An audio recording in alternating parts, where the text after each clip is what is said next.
Guten Abend. Good evening, ladies and gentlemen. In the name of the German War Graves Commission, I'd like to welcome you very warmly to this online discussion, 30 years of the 2+4 Treaty. We're looking back and we're looking forward from the Weltsaal in the Foreign Office in Berlin. I am Heike Dörrenbächer. I am going to be your facilitator. I'm the head of the Education Department of the German War Graves Commission. We'd like to start with a word of greeting of our president, Mr. Wolfgang Schneiderhardt. The floor to you. Former Prime Minister Dr. de Maizière, Dr. Görgen, Dr. Dörrenbächer, ladies and gentlemen here in the room and especially on the screens all around Europe. When we planned this event, we expected a large group of participants. A large group present here in the Weltsaal Hall in the Federal Foreign Office. Unfortunately, the corona pandemic has also thwarted our plans here. So I am all the more pleased that you, Dr. de Maizière, and you, Dr. Görgen, were prepared to take part in the discussion on the 2+4 Treaty. I greet all those interested in the Peace Line project who have joined us online. The 2+4 Treaty, signed on 12th September 1990 by the foreign ministers of the four main powers and of the Federal Republic of Germany and the GDR, this treaty paved the way for German unity. I am delighted to have Mr. de Maizière at the table today, one of the signatories. As Prime Minister, you took over the post of Foreign Minister after your coalition partner, the SPD, the Social Democratic Party, had left the government. The German question was older than the division of Germany, because at its core was always the question of how to integrate Germany, which had been a strong player since 1871, into a European balance of power.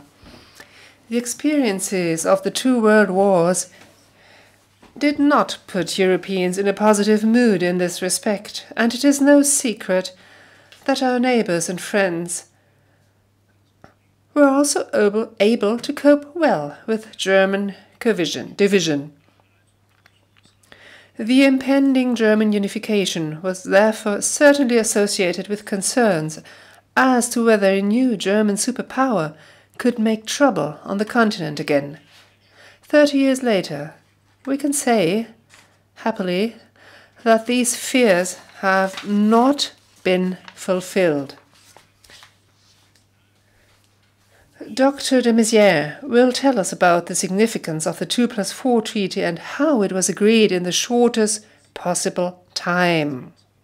Because Dr. de Maizière has witnessed it himself. And Dr. Görgen will be able to tell us directly from the workshop, so to speak, how the united Germany has shaped and is shaping its European policy. Actually, we wanted to use this event to give the starting signal for this year's Peace Line tours, and thus start a project of international youth understanding. We wanted to offer 200 places on 2 routes through several European countries. When we had to cancel the project in this form, we already had, Dr. de Maizière, we had already 560 interested people from 38 European countries who wanted to take part in these tours, to learn about European history, to meet each other, and also to put their own historical narratives to the test. Dr. Görgen, at this point I'd like to thank you, because in your position, in your field, you have done lots of things in order to put me in a position to tell this story of success I'm telling right now. So thank you very much for your commitment. So we had to replace these trips with small group meetings, and from this peace mosaic, where a few people meet in accordance with the rules of hygiene, we will create an overall picture online at the end of this project. Next year, we hope to be able to go on tour in real life. For Peaceline, which combines remembrance and commemoration with a view to the future and the desire to shape it, this 12th September would have been a good starting point, an ideal one, in fact, because this is where past and future come together, both historically and under international law. And this is something we're going to be hearing a lot about this evening. We will now be able to experience firsthand that history and politics are not only important, but also interesting and exciting. I would like to thank you, Dr. Dörrenbächer, who heads the Department of Commemorative Culture and Education for the German War Graves Commission, for taking over the moderation and guiding us through the discussion. Thank you. Thank you very much, Mr. Schneiderhahn. And good evening from my side too, Dr. Maizière, Dr. Görgen. And a very warm welcome. Good evening, dear Peaceliners. It's great that you're here. We haven't been able to implement everything we had planned this year, but I do hope that next year we'll be able to depart on our journey together. So, 2 times Germany was the destroyer of the international order in the past century, with devastating consequences not only for Germany but also for Europe and the entire world. So it was quite understandable that many heads of state and government were quite skeptical when it came to German reunification. They wanted to delay it and even hinder it. German unity had to be organized not only between the two German states, but it had to be internationally integrated, and the result is the 2+4-Treaty, which actually was signed today 30 years ago in Moscow. And you, Dr. de Maizière, were present. You were the last minister-president of the GDR, but the first freely elected one in the GDR. And 30 years ago, you're going to show us the actual pen you used for signing the 2+4-Treaty. And we're going to speak about the conflict lines and the history of this treaty.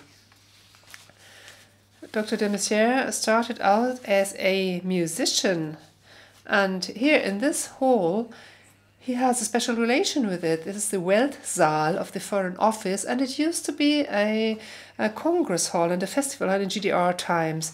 Dr. de Maizière loves a symphony by Bruckner, and he heard it here for the first time, and he played here with the Radio Symphony Orchestra before he had to give up his profession as a musician for health reasons.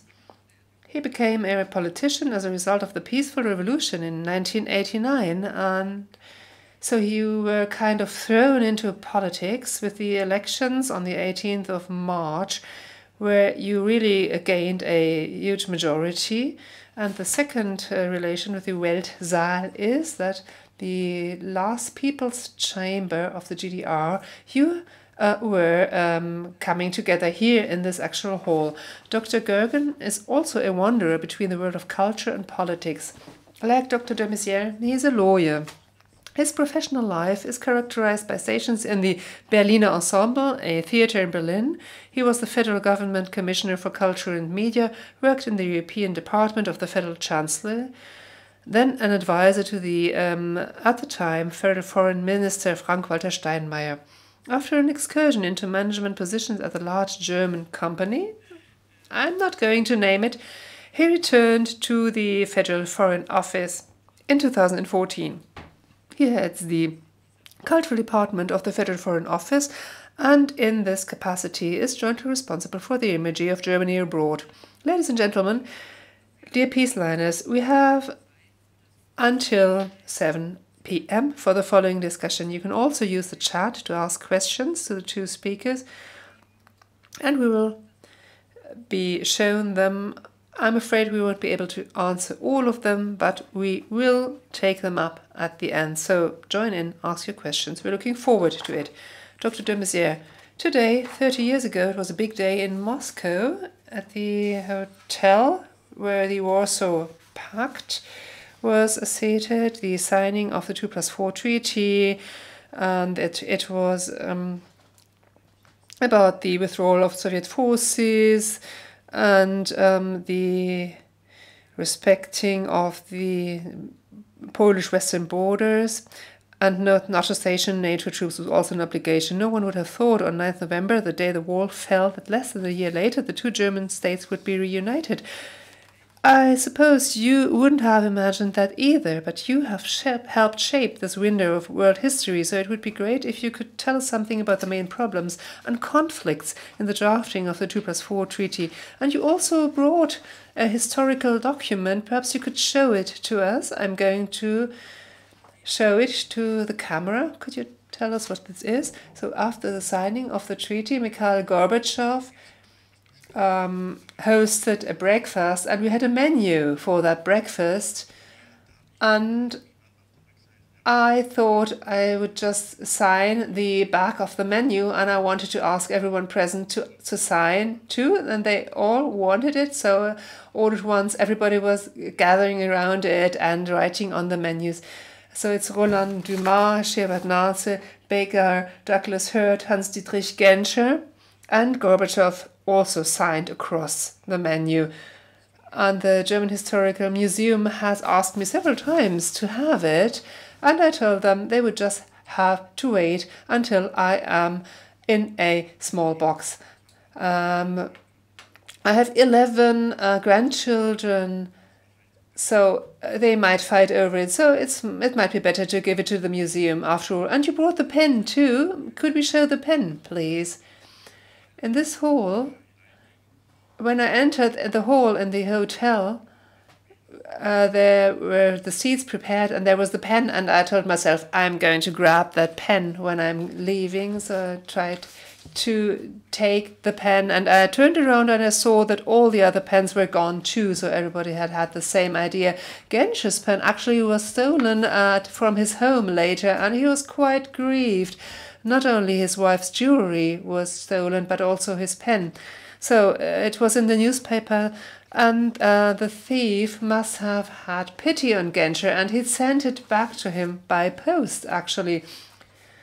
So it was easier to hand back the pen, but what was difficult was the time leading up to the signing. Yes, in February 1990 in Ottawa, half the world came together to a conference. It was about flyover rights and radar things. And the margins of this conference, the four Allied powers decided to put in motion a process they called 2+4 at the beginning.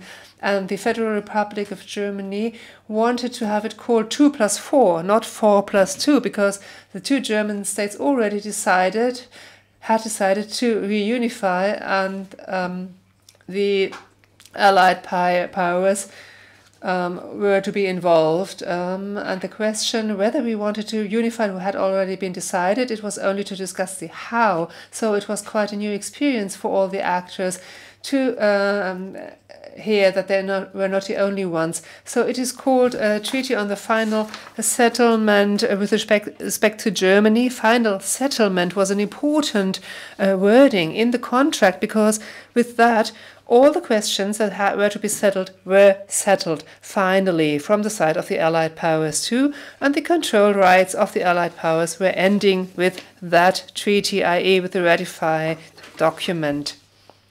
So this is stated in the treaty. So this treaty, of course, is linked to the Charter of the United Nations and the basic rights, how it's laid down in the Charter from Helsinki since 1975. It had been sealing and guaranteeing peace in Europe, and it had many follow-up conferences. I was a citizen of the GDR, and we were always looking very closely whether the COP3 was mentioned, because this was about the human rights, not only military and security questions. The treaty itself, I can't read it out in a whole, but I'm going to mention a few points. It says the unified Germany consists of the Federal Republic of the GDR and Berlin, and it also says that the outside borders of both are the borders of the United Germany, and it was clearly stated what belongs to Germany, because it had always been the questions whether the borders after World War II were to be revised, the German Eastern Territories, etc. And in the treaty states clearly unified Germany will not claim any territories in the future. So it was finalized, so to speak, and our Polish neighbors were then finally sure that we said explicitly we are going to tell our Polish neighbors that they live in secure borders. That was Genscher said in this context. So Europe had finally safe and secure borders, and the German-Polish border was later then confirmed with an international treaty. And it says that from German soil only peace, no more war should start, and Germany would never be part in wars attacking other countries. This was important for the four Allied powers because they have been attacked by Germany.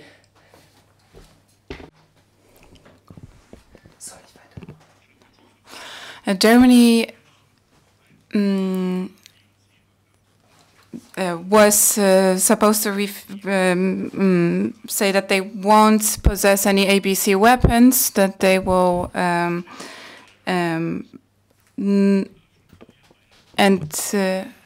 also earlier during a meeting in Vienna, it was proclaimed that no more than 370,000 soldiers will be stationed in Germany. We had 700,000, so the situation changed, but still in Vienna that was already settled in September 1990, and that the Soviet troops in the GDR, there was still more than 400,000 of soldiers, and so there were soldiers together with their families and children. Winsdorf was the chief officer, and there were also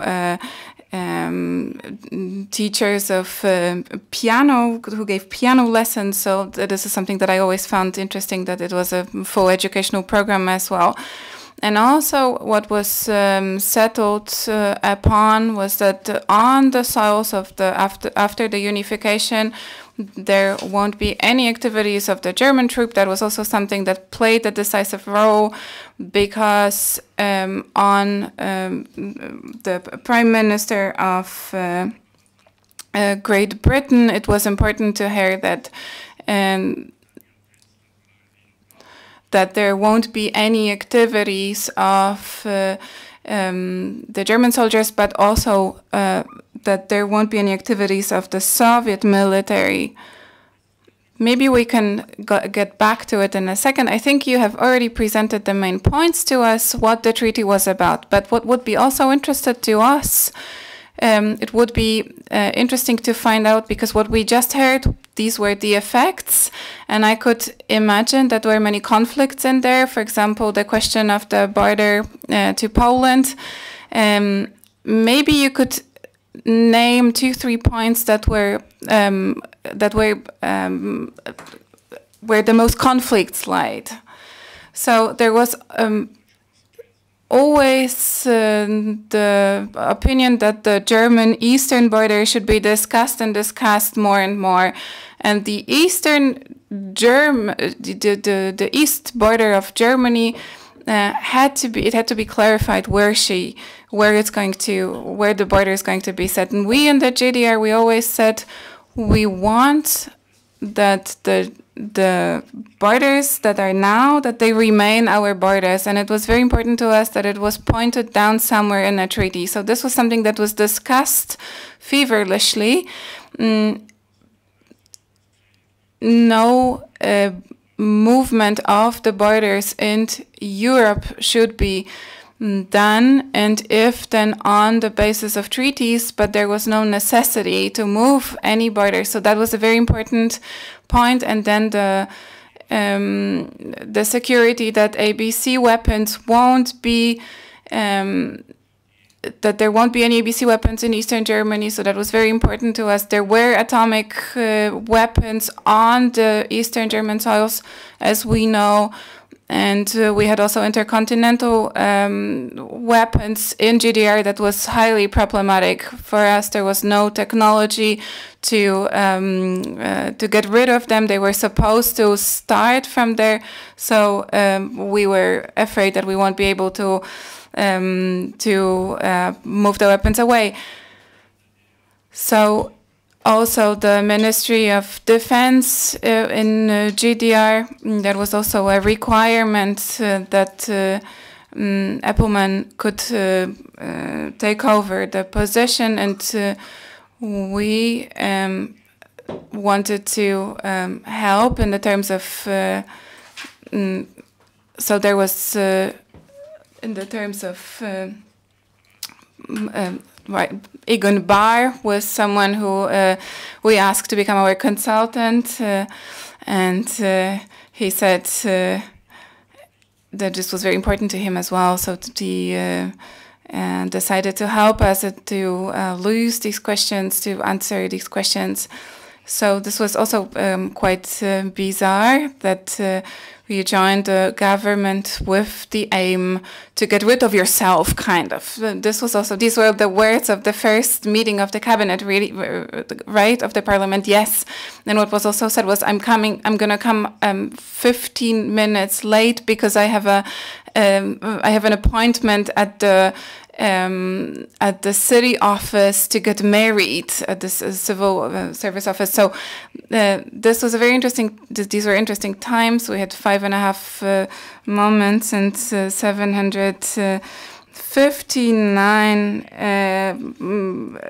drafts of laws, and I had 690 projects of laws that I worked on, and then we had the 2+4 treaty, so it was a very intense time, but the 2+4 treaty was, according to what I think, the most important treaty of all of this. We had the impression that we're making history here, so that was something once in a lifetime to have the opportunity to be a part of this. 1 year earlier, I was working as a lawyer in Berlin, and then all of a sudden I was involved in signing such a treaty. So, and in my biography, there was always a change. We used to be a musician, then I became a lawyer, and then I became a politician. So, and the 2+4 treaty was like a crown of this career of mine. So now we know that it was 2+4, not 4+2. You, Mr. Görgen, you're also a witness of these times. I'm not sure if you remember these times very well, but there were conflicts. Paragraph 23, excuse me, was brought into question, how the conversations are supposed to be led. Do you remember exactly what this unity was what the conflicts were between the GDR and the Federal Republic, or was it not so visible? I'm really embarrassed to say, but I was 23 back then, and I was on a really good path to find a way to a successful working life through studies. And of course, this honor to be a part of these discussions. This was something that belonged to the diplomats back then, and I believe that Mr. de Maizière can say much more to this than me, but maybe for younger listeners, to bring you back to these times. I come from West Germany, so from the old Federal Republic, from close to Cologne. This is an area that was liberated by Napoleon, then the Prussians came, and then carnival was established because we couldn't do anything, we couldn't start to do anything with this military history. Then I went to the military service and I learned the colors of the enemies and friends, and then I learned about the Warsaw Pact. And then I was at the university in Bonn, and there was a discussion between a member of SPD and CDU and the former Social Democrats that maybe there's something we could improve in this country, and maybe there is another way to go than the unification with the GDR. The other one said everything is great in this country, and everything that we're discussing here is GDR joining us. And then I left to France. I went in 1990 to France, and I studied there and observed everything that happened in Germany from the distance. Just to butt in briefly, we always say as if there was an alternative between 23 and 146. Paragraph 46 says that the Constitution applies until the unified Germany established something else as a groundbreaking law. So it wasn't an alternative. It wasn't possible to provide a different document. There was a commission. Jochen Vogel was leading, together with Jochen Scholz, this commission. There was nothing that came out from this examination. So the German nation was kind of lost in between. And I remember 1 year earlier, so 1989, there was this open hour conversation about the Constitution. And there was a conversation about this Constitution being the most beautiful Constitution of Germany ever. So all of a sudden we were happy with the Constitution that we had for 40. So it was not understandable that we didn't stick to the last Constitution that we had for 40 years. Okay, back then, that the Constitution, the fact that the Constitution was the best Constitution that the Federal Republic ever had, I think this was something that people back then signed, who also claimed that there's still improvements to be made in this country. You have to see this society back then is described by Heinrich Böll very well. So everybody knew where they were placed within this society. They knew their position within this society. And I think that also today in our country there is a lot to be improved and to be changed. And I believe this is why you, Mr. de Maizière, took over responsibility back then. And this is why today people take over responsibility, because there is a lot to be changed. Since we could work with a constitution that we have, we noticed in the GDR back then that new countries have to establish their new constitutions, and they had difficulties to complete a quorum. Brandenburg had a problem. They had 51% when the constitution of Brandenburg was supposed to be discussed. So alone this was a problem. And we don't always have to use the huge hammer to work on laws. And certainly there is a lot to be done. You're right, and we noticed this in combination or in the context of the coronavirus. There are some questions of how health institutions work, etc. But to get back briefly to the Unification Treaty and to the night before September 12th, we already mentioned that some of our European neighbors had big prejudices, did not want this unification, and it would be interesting from your opinion to find out from the side of Margaret Thatcher. There were attempts to stop the 2+4 treaty at the very last moment. What was it all about? So the approaches were very different. Not only Great Britain was skeptical, also France was skeptical at the beginning. Both countries feared that Germany could work on further hegemonical attempts and ambitions. Helmut Kohl thankfully managed to turn the direction, but Margaret Thatcher was really hard to be convinced. She said Germany already opened to European conflicts. So what we managed to witness on the 12th of September in Moscow, I noticed that the Minister of Foreign Affairs of Great Britain felt a little bit embarrassed by what his Prime Minister Margaret Thatcher thought, but he had to, of course, defend the position. Another important point that was discussed was that no NATO military maneuvers were supposed to take place on the soil of a unified Germany, and this was also a point that we discussed, and Genscher and I talked about it, and Genscher talked with the German ambassador. They went together to the American quarter, met with Baker there. He took a sleeping pill, 2 glasses of whiskey, and it was really difficult to wake him up. So they decided they will still try to wake him up and discuss the treaty with him. Difficulties were huge, but somehow they managed, and this ambassador managed to influence the British side so that the treaty could be signed. At the beginning of September, we were stressing the fact that we want the 4 points to be included in the treaty. First of all, that economical reforms will be put forward, and because there is a lot to be done there. Secondly, that the German war cemeteries and graves will be taken care of, and also that the human rights treaties will be respected. And the British and the French said this is nothing that we can have an opinion about. This is a question that only the Russians and the Germans can discuss.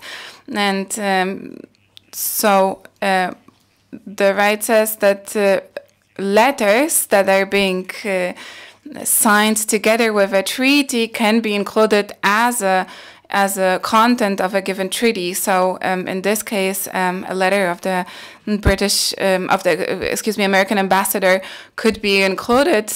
We were supposed to sign the treaty in Moscow, Genscher and myself, and we wanted to have a stamp on the treaty, but there were no more stamps. A document without a stamp is not a valid document, we thought.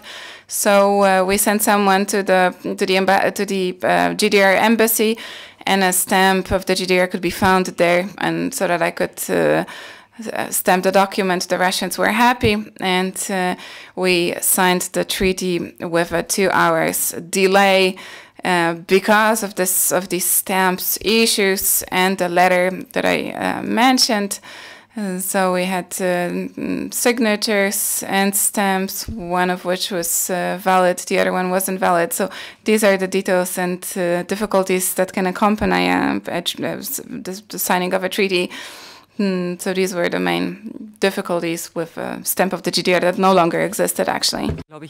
So basically it was really an achievement, especially to convince the Soviet actors to agree at all. What you were just telling is very complex, what was happening. Do you think they regret it today? So if they could wind back history, do you think today they would say, well, shouldn't have done it? I mean, there was quite a controversial discussion in the Soviet. I mean, since the downfall of the Soviet Union, for Putin, that was a tragedy. I wouldn't have been able to negotiate with Putin. Without Gorbachev, it wouldn't have been possible. So Gorbachev had a lot of work to do to push that through, Falin, Pudigalov. So Kochtselzer was wavering, so all the leading positions of the Soviet Union were quite skeptical regarding this signing of the treaty. However, at the same time, another contract between the Soviet Union and the Federal Republic of Germany was negotiated that contained many supportive measures like building housing for Soviet soldiers, etc. So that was putting them in a more favorable mood at the time.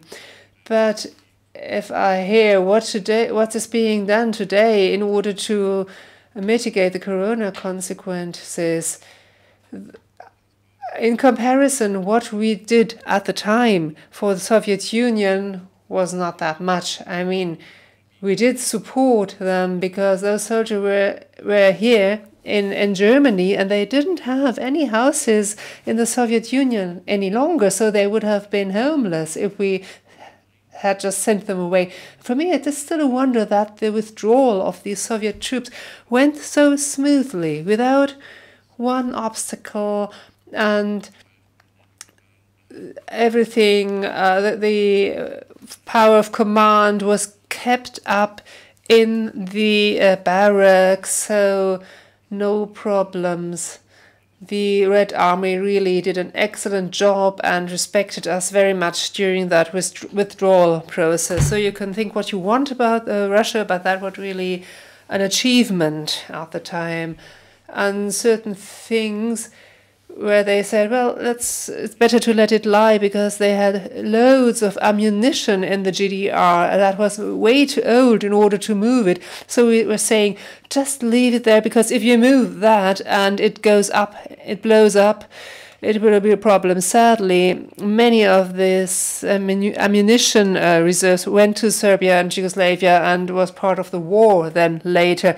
But if you solve such a large apparatus of war, it is a logistical problem. I was never in the army, so I'm not familiar with the minutes, but I think it was a huge achievement. Dr. Kappen, huge achievement. Perhaps it was a kind of a mood of awakening at the time. Today, however, the European-Russian relation has become complicated. Looking back, would you say mistakes have been made? At the time, things could have been done differently. What would you say when you look at today's situation, or has everything developed later? Well, I think we can all be thankful that Minister President de Maizière reported as a witness, a contemporary witness. It is important to understand what actually happened. And he mentioned the reasons that led to Russia, the ex-Soviet Union, made that huge step. And it has a lot to do with Gorbachev and his understanding of politics.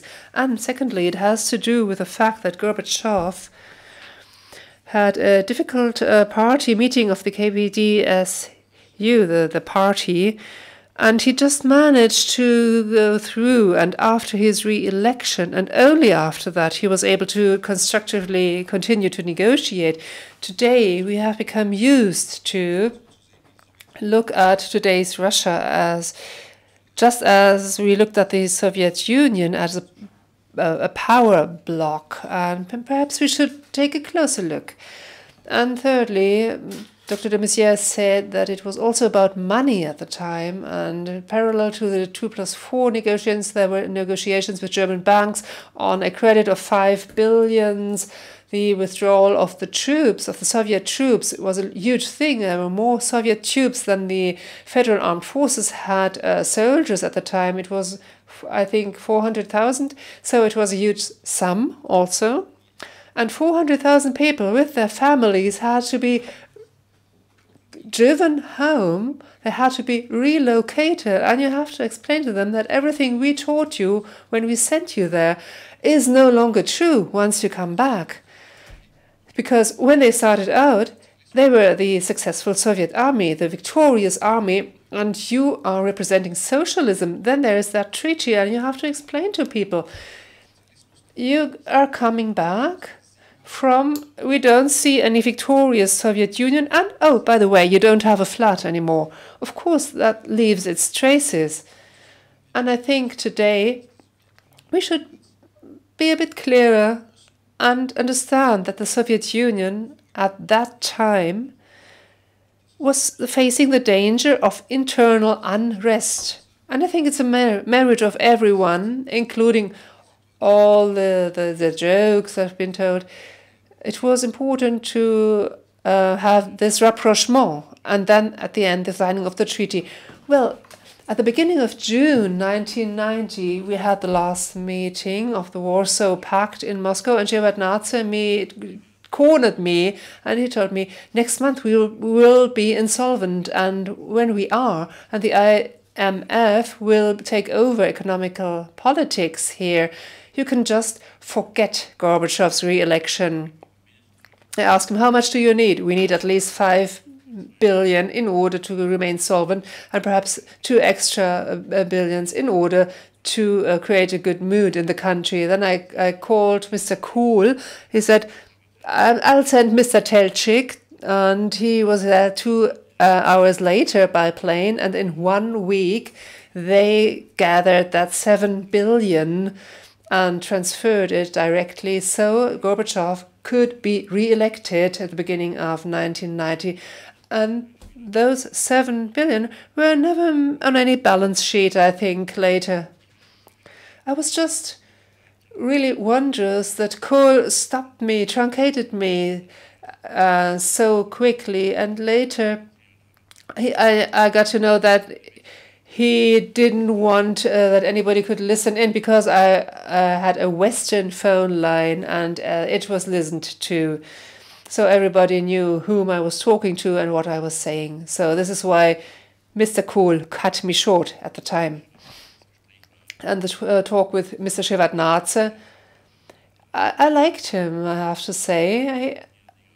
He was the one I liked best of all the representatives of the Allied powers. He tried to reflect on democracy a lot, and I think he was not treated well. Later he cut ties with Gorbachev in December because they couldn't agree any longer, but we had a consolation also when it came to staff, everybody involved. It was lucky. Gorbachev, Shevardnadze, myself, everybody was moving in the same direction. If you look at the area from 45 and later, the Cold War times, it was not a matter of course that we mastered this task. So it was a euphorious time. You really made use of that window of opportunity. There also was the idea to further develop the CSCE. That was Gorbachev's idea of the Joint European House, and Genscher, mainly through the idea of shaping the international environment in a way that the former Soviet Union would have it easier to agree to German unification. So why didn't it work out? Because the CSCE was a process that was going on. What happened? Why didn't it work out? So there were reflections on the CSCE to liberate it from the principle of unanimity and to make it an alliance, so to speak, an umbrella alliance, overarching NATO and the Warsaw Pact. But for the Americans, it was unimaginable to have something above of NATO. That was a concept they couldn't agree to. And in the winter of 1990, we had the Paris Charter for a New Europe, and I was hoping very much that it might be the basis for a new world order in Europe. But it was not really used for politics later. It is a nice piece of paper, but it didn't yield any consequences, really. And very soon the conflicts started up again. The Soviet Union was basically falling apart. And 1 year later, it didn't exist any longer. Gorbachev had been dethroned by Yeltsin in a humiliating way. When you see the images in front of the Duma, him standing there and Yeltsin preaching to him, it really hurt me in the core of my soul to see that. And we had an opportunity when Putin was talking in front of the federal parliament. Perhaps we should have grasped that chance. But at that time, I was only an observer. I was not active in politics. Dr. Görgen maybe something from you, not so much an external observer, looking at the question euphoria, CSCE, new ways. Would you like to say something about this? Perhaps I'd like to continue the thought Mr. de Maizière started. The CSCE was the try to stay outside of military alliances in Europe in the largest sense, and to create a chance to make joint progress. Yes, self-commitment of those involved. Yes, and the secret of the CSCE was that you didn't need a treaty, i.e. you tried, when it came to that hurdle, that would have become difficult. They tried to avoid that hurdle. It had become a process instead that was based on mutual trust. And most of us know it from our private lives that trust is a resource that grows while you grant it. And secondly, it is the best way of reducing complexity, because if you trust someone, you don't have to ask them, why are you buying rolls for breakfast, for example? You just trust that he's doing the right thing and you're happy to have those rolls for breakfast. And thirdly, once trust is destroyed, the situation becomes terribly complex. And that is maybe what we have not gone on building up. We have read about the difficult situation of the OCSE, and perhaps we underestimated how necessary it is to build trust by comprehending that which you can't understand. For many years, we have gone out into the world and we thought that our social model, our model of democracy, of understanding the position of the individual, is what not only has won in the fight between social models and will always be the winner in the future, but now we're being challenged in this. And I think this has a lot to do with us no longer investing into trust, which, as I said, is based on comprehending what you can't understand. Social model, the social model in which we live right now, is also something that is not, for example, accepted by the Visegrad states. For example, Poland. So countries that have the experience of being under the power of a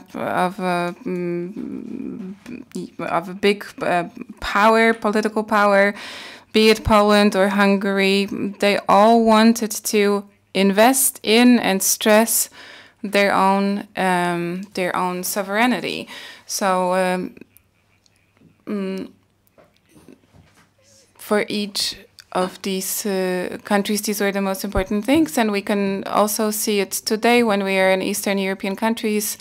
There is this unbelievable animosity against Russia, which stems from these times. And the important point here is the important point that you, Mr. de Maizière, mentioned at the very beginning of your intervention, was that the German question is older than the division of Germany. And this brings us back to the point, in Germany we know that our national state is not an answer, is not the end answer on the question how to secure peace in the world. We know that national states also have a lot to do with the lack of freedom in the world. On the other hand, there is this large narrative, especially after the fall of the wall and after the collapse of the Soviet Union. It was possible to construct a national state for many countries. And the picture that we have a national state in Germany, it's a homogeneous state. Everybody has their freedoms, but it's not particularly huge. It's a Volvo feeling. So you have to imagine you're driving a Volvo from the 80s through a landscape. Everything seems very stable, social security systems, etc. Nobody drives too fast. People all look more or less the same, a bit Swedish, and drive the same cars. And then 1990s and at the beginning of the 2000s, we had to notice that this is not the world in which we live anymore. Germany is a country, an incoming country. Many people come to Germany, and this is a good thing. And we put it into our constitution. We want to move away from this national state thinking.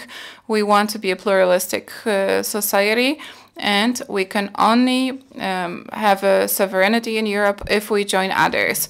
So this is a completely different narrative than the one that you can observe in countries that make this experience of a national state for the very first time, or in Russia that is losing or that lost its understanding of national state. This is very important to understand this. I have the first question from the audience, and it fits very well to our discussion about Russia, NATO troops, and the questions of national securities. It's a question from Bernd Kleinheier. Today, the troops of NATO are based on the Russian border, and it's supposed to be more of these troops. How does that link to the 2+4 treaty? This is a question to Mr. de Maizière. And why has there been so little debates to try to understand the Russian position, as it was the position of Mr. Görgen? I'm not sure if this was your position, but why would that be, that there wasn't much done to understand the position also of Mr. Putin? Mr. de Maizière first. So it has to be said that Genscher secured Shevardnadze that NATO will not move any further from where it was stated. On the other hand, the Baltic states were part of this region, and we could not dictate other countries, for example, in Poland, who is supposed to, whether they're supposed to join NATO or not. This is what they did. Ukraine and Georgia were also discussed, and Angela Merkel said back then, taking up these two states into NATO, we won't support it. But still, Germany had some kind of influence who can belong to NATO and who cannot. So in these terms, it's only a shame that there wasn't a construct that the OCC could carry over to do things together and jointly. There is this famous NATO-Russia committee that is always being distracted every time it's important for it to exist. After the stories in Ukraine, this NATO-Russian committee was also put on ice. So I cannot see any structure right now that would exist that would work sufficiently in these issues. Mr. Görgen, do we have to understand in a better way the Russian concerns in these issues? Whether we have to understand Russia better, generally how states act. If one state plays fairly according to the rules that were agreed on before, can another state not say, I'm playing a different game here? You're playing football, I'm playing rugby. This is not going to work. So rules have to be kept, and if they cannot be kept, it's important to work on new rules that could be kept by all sides. On the other hand, is the necessity to understand what are the dreams and of what are the traumas of a country. This is a completely different question, I think. So for the participants of the European route, if you hear Germany, then at school you will learn that there is a national epos, that's the Nibelungenlied. And you can always learn that it's a heroic story of the first pages of the German history. And if you read the first pages, it's a knight coming from the Netherlands who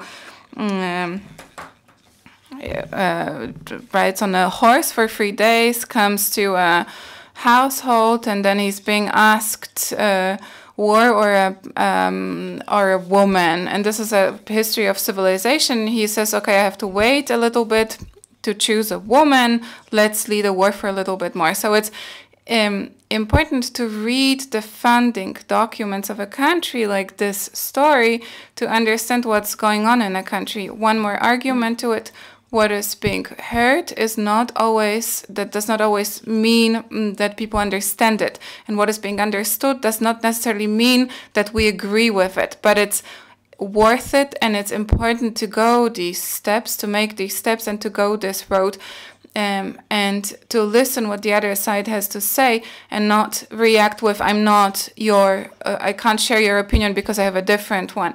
And what is happening in Russia right now, what the Russian president writes now and publishes in terms of his understanding of European history, and how the so-called Western Europe deals with Russia, this is nothing that we have to undersign, but we have to know what is being written there in order to be able to understand what is going on currently in Russia and how the understanding of history is being played with.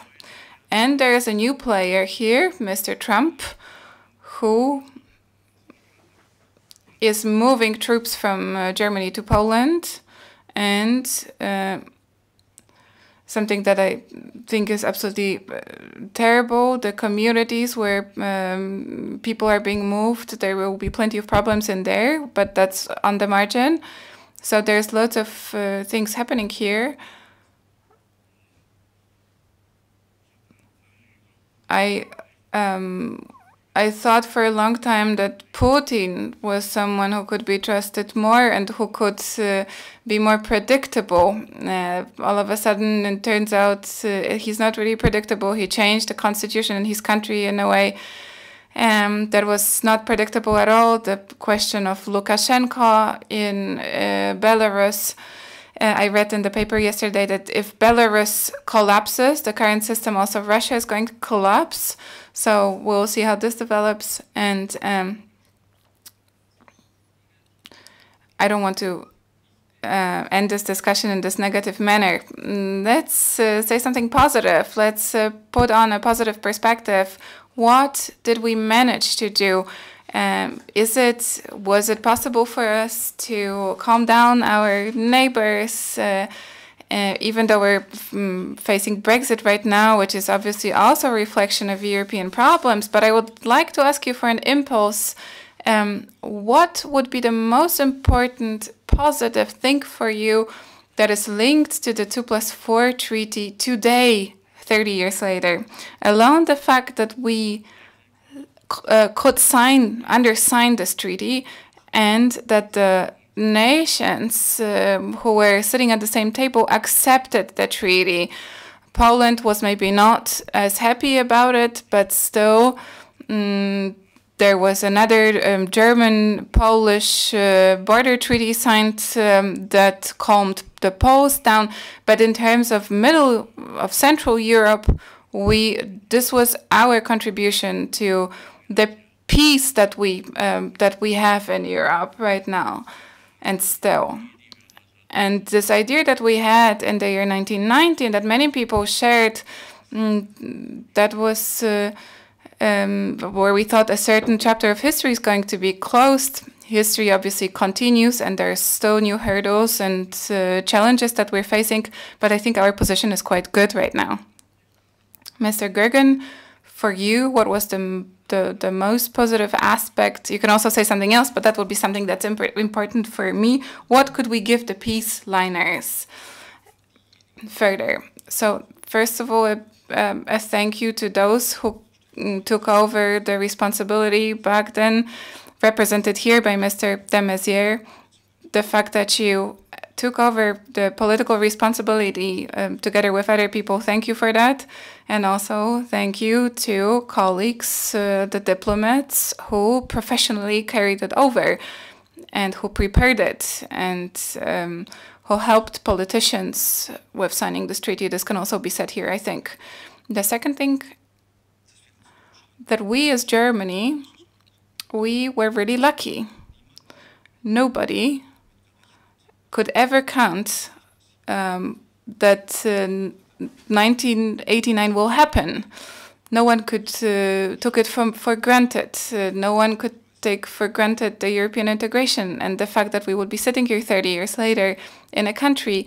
All problems aside, what Mr. de Maizière just said, this is still the best constitution that our country has ever had, that we have right now, and it's still a society that fights every single day to find best ways of living together according to the rules of this constitution. So I would say we have something to give as one of 27 smaller countries in Europe. There are countries who already understood that they're rather smaller countries, and then there are countries whose understanding is still not there, but they will understand it at some point that they're small countries. So what is good about the 2+4 treaty is that Germany could play a role in the process of European integration, and maybe we could stop having, we could stop feeling a fear.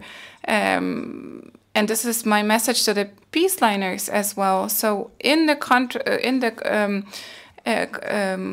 meeting with one's own history, with confronting with one's own history, it's not only looking at the bad moments, but it's also the happiness about living in a country in Europe, and it has something to do with pride. So be proud. And use this pride for a joint future. And we Europeans should stop being afraid. Ladies and gentlemen, one more thought from me.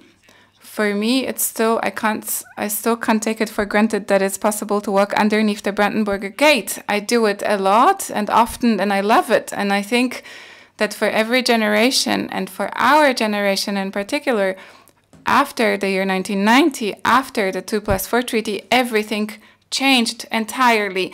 For many people, for some people, it might have become more difficult, but for us, it was an opening of new times in which the European context was changed, and the contexts in Europe were established anew and changed. And for you, Mr. de Maizière, I don't know how to put it in best words, you played such a big role in this back then. And what I already mentioned to Mr. Görgen, and what Mr. Görgen just said, we are very, very thankful for you, for your work back then within such a short period of time. Like as Stefan Zweig said, these were the hours of writing history that were graspable to you. Yes, so it's very important that there is someone in a given time who does the right thing. We had it in the history before the Prussians came, and so on and so on. So, but you are a true Protestant. Yes, so that's something that belongs to the history of my family since generations. And in the times of the GDR, when my mother said to my father, "Clemens, why didn't we leave?" he would say, this was the country that was pointed to us as our home back when we wanted to leave aside our faith. So I was also always very faithful. Thank you so much to Mr. Görgen from the Foreign Office here in Berlin. Thank you to the interpreters. Thank you to everyone who was here and joined us. Dear peace liners, stay healthy and see you shortly.